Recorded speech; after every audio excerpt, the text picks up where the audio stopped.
kung gumawa ka ng sandwich para sa akin? Yung masarap, please. Okay. Oh, madali lang yan. Salamat. Siyempre, gagawa ako ng sandwich na ganito. Pinuputol ko ang sausage sa mga bilog na piraso.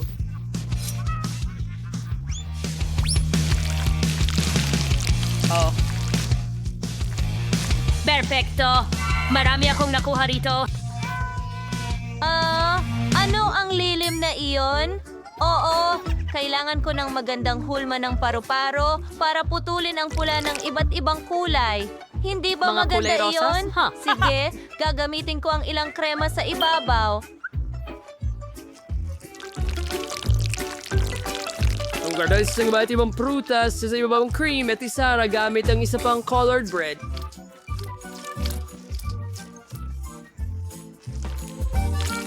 Oh, perfection! Gusto mo ba ng ilang strawberries, honey? Hindi. Sige, gagamitin ko rin ng colored bread, pero ilalagay ko ng kaunting tsokolate dito. Hindi cream. Oo, masarap ang tsokolate. At maglalagay ako ng marmalades sa ibabaw nito. Gusto ko to. Narito ang mga Haribo marmalades. Gagawa ako ng ilang mga layer. At ang sandwich ko, heto na. Kita mo? Perfecto. Oh, gaano kaganda. Magaling, honey. Ano yan? Well, at magpapatuloy tayo sa queso gulay sausage. Okay, at ngayon isa pang layer dito. Narito ang mga kamatis, pipino.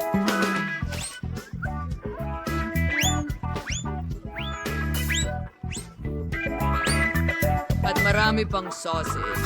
Ito ang aking Siyempre, isa na lahat! pang layer ng pula. Tapos na ako. Perfection! Narito. So good. Wow, ang haba ng sandwich. Wow, ang galing. Ang talas talaga. Ano yan? Subukan ko muna itong maliliit.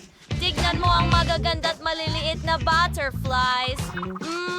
Creamy at fruity. Gustong gusto ko ito. Ang sarap. Subukan ko pa ang isa pang colored na sandwich. May tsokolate at marmalades. Ang sarap. Pareho silang matatamis. Pero hayaan mo akong subukan itong napakalaking sandwich mula sa shell. Wow! Sabihin nating paalam na. Ang katas! At nandito ang lahat ng gusto ko. Longganisa, keso, kamatis at pipino. Ang presko, eto ang panalo. Talaga? Ang saya ko! Anong biyaya? Tuto, tama? Tara na. Oo, talaga. Siyempre, may ideya na ako. Gagawa ako ng ready-made na cake. Magaling. Ang kailangan ko lang ay takip mula sa natapos na cake. Ngayon, kukunin natin ang nutty. Strawberry ito, ibuhos sa hulmahan, at ngayon ay ipapamahagi natin ito sa buong hugis. Upang gumawa ng manipis na layer.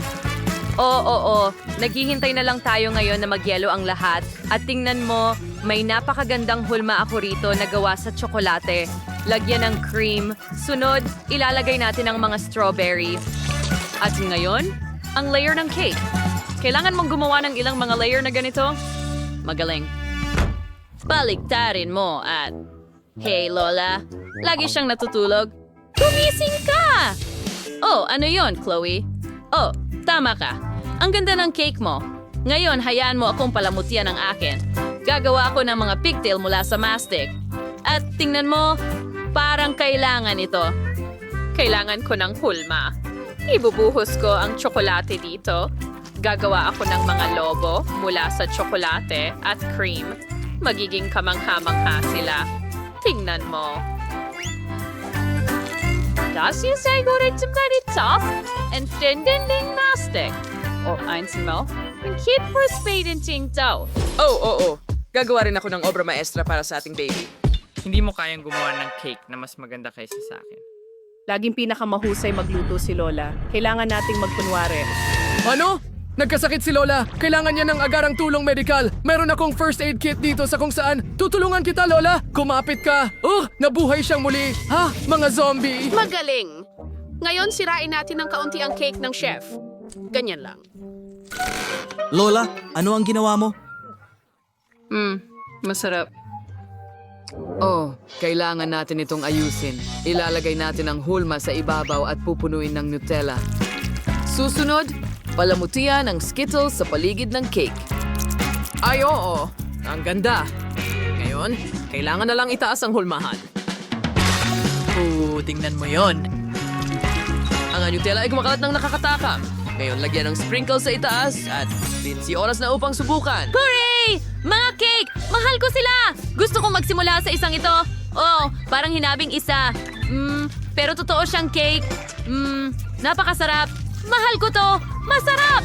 Panahon na para tikman ang susunod na cake. Wow, ang daming Skittles dito. Gustong gusto ko yan! Ang mga chocolate cake ay nakakaaliw din. At ano yan? Tingnan natin. Wow! Ito ay isang Nutella cake. Wow! Tingnan mo. Ang daming cream at Nutella. Masarap. Kahanga-hanga. Sa tingin ko nanalo ang kapatid kong babae. Oh, alam kong ang cake ko ang pinakamaganda. Yehey! Sunod na gawain ay Pancakes. Mahal na mahal ko sila. Napakaganda, baby. Ako ay... Pinakamahusay dito. Oho, kaya kong makipagtalo dyan. Oh, si Lola at ang chef, well, gaya ng dati, ay magkaribal. Pero para sa akin, ang mahalaga ay magluto para sa kasiyahan. Para gawin ang masa, para sa mga pancake, kumuha ng ilang bag at higit pang harina. Oo, ganito nga yun. Sige, hinahalo ang lahat. Oh, parang snow yan. Hindi ko maintindihan kung ano ang maling ginagawa ko.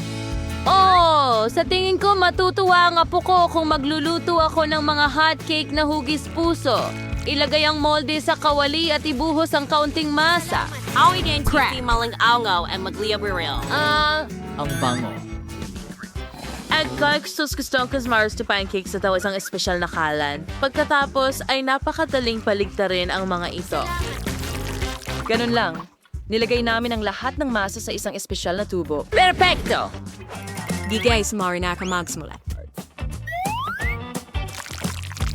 Ingat. Ayan. Isang perfectong pancake. Ilagay na sa flour. Kap, tingnan mo lang tong kaibig-ibig na puso. Hindi ba't mas cool to kaysa sa'yo? Ay nako, mukhang nasunog ko ang aking pancake. Oh, hindi. Sa sobrang sunog na nito. Ano ang gagawin ko? Oo nga pala, may naisip ako. Hanggat hindi pa nila napagpapasyahan kung sino ang pinakamahusay, kukuha na lang ako ng ilang pancake. Oh, ganon! Mahusay. Perpekto! Ano? Sakuna! Wala na ang mga pancake. Kailangan nating magluto ng bago agad bago maubusan ng oras. Magdadagdag ako ng kakao at gagawin kong tsokolate. Sana matalo ko si Lola. Oh yeah, magdodrawing ako ng unicorn para mapasaya ang bata. Magiging maganda ito. Okay, ganyan lang. Magaling.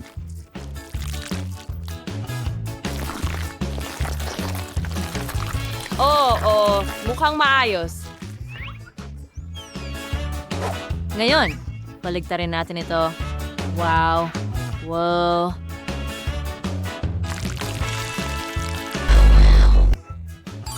Bravo, Chef! Oh, halos tapos na rin ako. Kailangan ko lang ng kaunting chocolate paste sa ibabaw. Oo, ang bango.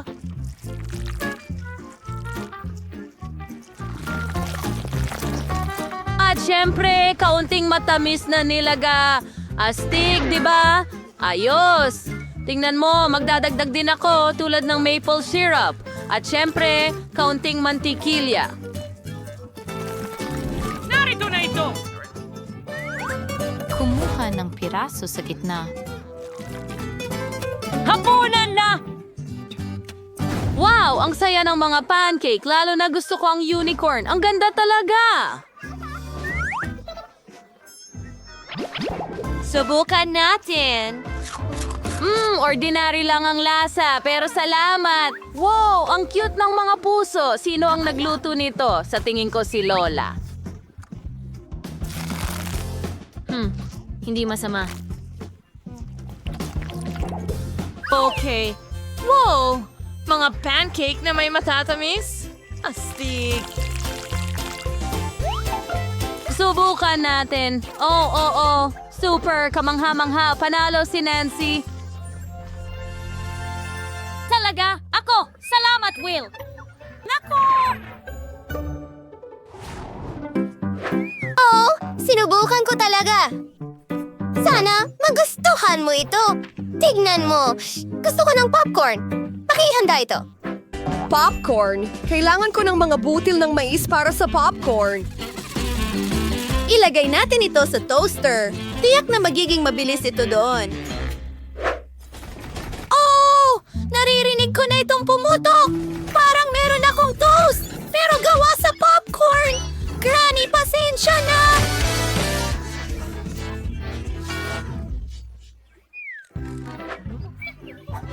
Lindsay! Pasensya na. Inilalagay ko ang toast ko sa isang plato at ibinubuhos ang tsokolating syrup sa ibabaw nito. Walang sobrang tsokolate. Ngayon kailangan natin ng ilang gummies. Wala, mahal ni Sandy ang mga ito. Mas maraming tsokolate at isa pang toast. Papo, mahusay ang ginagawa mo. Oh, nasa na nga ba ako? Nakatuhog na ang mais ko. Ngayon, sindihan natin ang ilang kandila at ihanda ito. Painitin natin. Oh, may popcorn sa lahat ng dako. Mahusay. Handa na ang lahat. Wow! Mukhang maganda, Lola. Paano mo naisip yan? Ako'y henyo! Alam ko! Oh! Kailangan natin ng ilang jam! Chewy at strawberry jam ang magiging perpekto! Maganda! Ano ito? Oh, mga butil ng mais ang papasok sa popcorn machine! Lola, pakiusap, tumigil ka! Sige, gawin na natin ito ngayon. Ang aking lihim na sangkap, Stardust. Para itong pulbos, pero nagiging chewing gum. Gagawa ako ng chewy na popcorn na may maliwanag na kulay. Maganda. Gamitin natin ang pulbos ng lahat ng kulay. Tingnan mo itong magic. Sa 3, 2, 1. Oh, wow. Handa na ang lahat! Wow! Ang galing! Saan ako magsisimula? Itong popcorn! Wow! Parang sandwich ito! Unang beses ko itong makita! Wow! Gusto ko ito! Ngayon, oras na para sa popcorn na ito!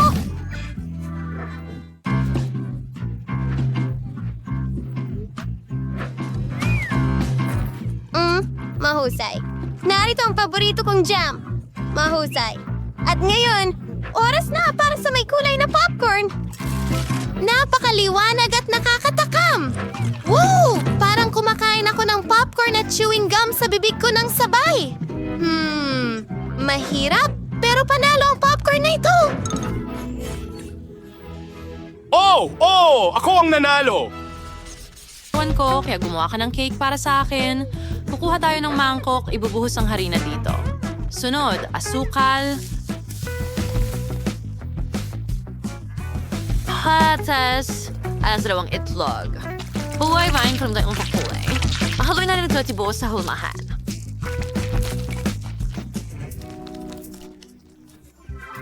Ganyan lang, meron akong lilang cake. Ganun lang. Gagamit ako ng tsokolating krema. Magbubuo kami ng rainbow cake. Gumawa ako ng makukulay na layer. Ngayon, ibuhos natin ang Nutella sa gitna, ganito lang. At takpan ng cake at pakinisin ang cake gamit ang cream. Kahanga-hanga. Ngayon, pantayin natin ang lahat ng cream.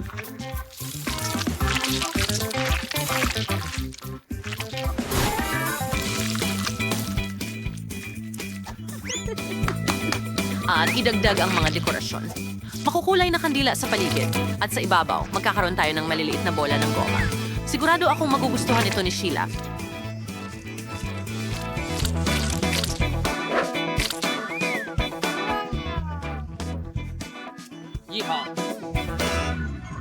At meron din akong cake. Binili ko lang to sa tindahan. Pero kailangan ko ng takip. Ito ang magiging molde ko.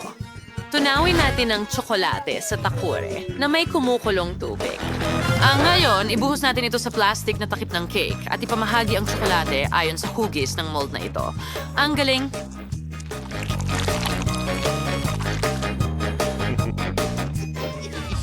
Woo! Pero hindi ko na kailangan ng takip. Paalam. Ilalagay natin ang choco, sandali. Hindi, yan ang gusto ko. Naitapon ko ang maling bahagi. Oh, bakit ko yun itinatapon? Oh, hayaan mo akong buuin ulit ito. Hindi na ito gumagana. Oh, anong nangyayari? Anong kailangan mo? Sinong natulog sa lahat? Oh, tama. Manok. Siyempre, hindi naman yan problema. Mayroon akong isa dito. Ilalagay natin ito sa baking sheet at ilalabas ang alaga kong maliit mula sa kulungan. Halika, siyo. Magkakad ko na. Buhos na rin ang kaunting langis at mga pampalasa. Perfecto! Ikalat ang lahat sa manok at handa na ang manok. Magugustuhan ito ni Sheila. Ikaw, bakit may mga cake ka at ako ay may manok? Oh, hindi. Bakit may manok dito? Humingi ako ng cake. Sige. At dito, mukhang hindi maganda ang cake. Well, subukan natin itong rainbow na ito. Ang sarap. May tsokolate sa loob. Ayoko nang subukan ng iba. Panalo ang chocolating cake. Oh, akin ang tagumpay. Mabuhay para sa akin. Gusto ko ng tsokolate. Gusto ko ng pritong itlog ngayon. Hindi problema yan. Aba, anong klaseng pritong itlog ang hindi binabasag, di ba? Tama ba, Lola? Ngayon, paghiwalay ng puti mula sa pula. Isa pa. Chef, anong ginagawa mo? Itigil mo yan! Oo. At ang huli, syempre. Oh, nakuha mo yan sa akin. Ganti yan. Sige, mabuti. Ngayon, kailangan kong ihalo ang mga pula ng itlog at pagkatapos ay ihalo ang mga puti. Perfecto. Ngayon, ibuhos natin sila ng hiwalay. Unang pula ng itlog. Ganyan lang. Handa na. Ngayon igulong natin ito. Magstag-star de ketchup.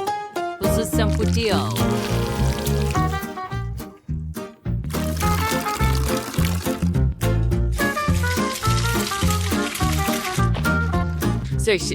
Roll some pabalak and sinuan was a perfection ang sakap siya sa palambot. Ngayon, nagtasting ba ng ketchup sa ibabaw, mustard at kaunting gulay para sa dekorasyon? Magaling na trabaho, Chef. Well, may kamatis ako sa gitna ng kawali at ngayon ibubuhos ko ang mga itlog sa ibabaw nito at tingnan mo, ang ganda nito. Hindi ba't kahanga-hanga? Mas maraming dekorasyon sa ibabaw at handa na. Wow, Lola! Ano ang ginawa mo? Sige, nakalimutan ko ang tungkol sa hamon. Sige, hayaan mo akong basagin ang itlog. Isa pa siguro. Sapat na ba yan? Sige, at iprito ito mismo sa plato. Nako, nasobrahan ko. Tapos ka na ba? Tapos na ang oras. Tapos na tayo, mahal. Oh, tingnan natin. Oh, tingnan mo yan. Mukha itong obra maestra. Ano yan? Hindi ko nasusubukan. Pero subukan natin ito. Mukhang kahanga-hanga. Hindi masama. Gusto ko ito. Pero subukan natin itong mga kahanga-hangang rolyo ng omelette. Sandali, Hindi ko alam kung paano gamitin ang mga chopstick na ito. Ay, nako. Pasensya na, chef. Kakain ako gamit ang aking mga kamay. Ito ay talagang kasiyahan. O hindi, ito ay tiyak na ang panalo. Haha! Hooray! Kita mo, Lola?